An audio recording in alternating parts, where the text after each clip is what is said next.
तरफ जहां सियासी उथल पुथल मची हुई है तो 2024 लोकसभा चुनाव की तैयारी भी जारी है और बताया जा रहा है कि बीजेपी ने इस बार नया नारा 2024 के लिए तैयार किया है। वो नारा है तीसरी बार मोदी सरकार, अब की बार 400 के पार। देखिए रिपोर्ट।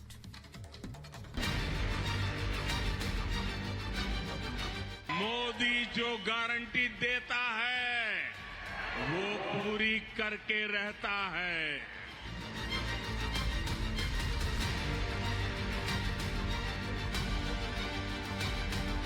दिल्ली से लखनऊ तक और राम मंदिर से लोकसभा चुनाव तक, महामंथन से विजय तक बीजेपी तैयार है।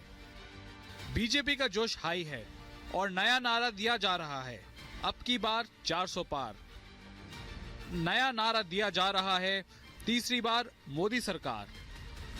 यहाँ के युवाओं, महिलाओं, किसानों को सिर्फ मोदी की गारंटी पर भरोसा है, क्योंकि मोदी जो गारंटी देता है वो पूरी करके रहता है। राम मंदिर से शुरू 24 की चुनावी यात्रा में पीएम मोदी से लेकर बीजेपी के कई दिग्गजों की ताबड़तोड़ रैली होने वाली है। सूत्रों की माने तो 22 जनवरी के बाद रैली होगी। पीएम मोदी खुद मैदान में नजर आएंगे। देश भर में पीएम मोदी चुनावी रैली करेंगे। अमित शाह और जेपी नड्डा भी कई जनसभा करने वाले हैं। सीएम योगी आदित्यनाथ भी काफी डिमांड में रहने वाले हैं। बीजेपी नेताओं का दौरा क्लस्टर वाइज होगा। लोकसभा चुनाव को लेकर मंथन में कई एजेंडों पर चर्चा हुई। चुनावी रण में उतरने से लेकर चुनावी जंग जीतने तक के लिए बीजेपी ने प्लान तैयार कर लिया है। सूत्रों की माने तो नए वोटर्स और महिला वोटर्स पे चर्चा हुई।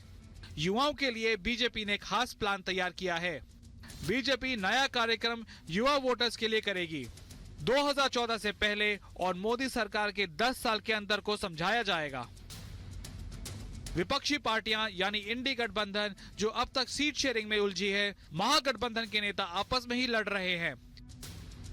वहीं बीजेपी चुनावी अभियान से लेकर चुनावी नतीजों तक का ब्लूप्रिंट बना चुकी है। सीधे तौर पर कहें तो जिस 400 पार नारे के साथ बीजेपी चुनावी संग्राम में उतरने जा रही है वो विपक्ष को परेशान करने के लिए काफी है, जो विपक्षी नेताओं के बयानों से भी समझा जा रहा है। भारतीय जनता पार्टी पूरी एक कॉन्स्पिरेसी करती है, एक प्लानिंग करती है।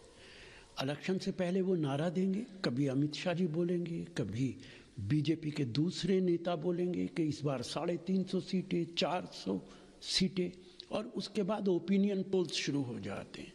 कोई 350 देगा, कोई 325 देगा, कोई 450 देगा, और उसके बाद 350 सीटें आ गई तो आम आदमी सोचता है कि ओपिनियन पोल तो ये दिखा ही रहा था और बीजेपी का ये नारा था। ये बेईमानी का लक्षण है, ईवीएम का गलत इस्तेमाल है। मैं लगातार कह रहा हूं कि पूरे विपक्ष को ईवीएम के खिलाफ खड़ा होना पड़ेगा। जनता कह रही है भाजपा हटाओ, देश बचाओ, भाजपा मुक्त भारत बनाओ, लोकतंत्र, संविधान और देश को बचाओ। ये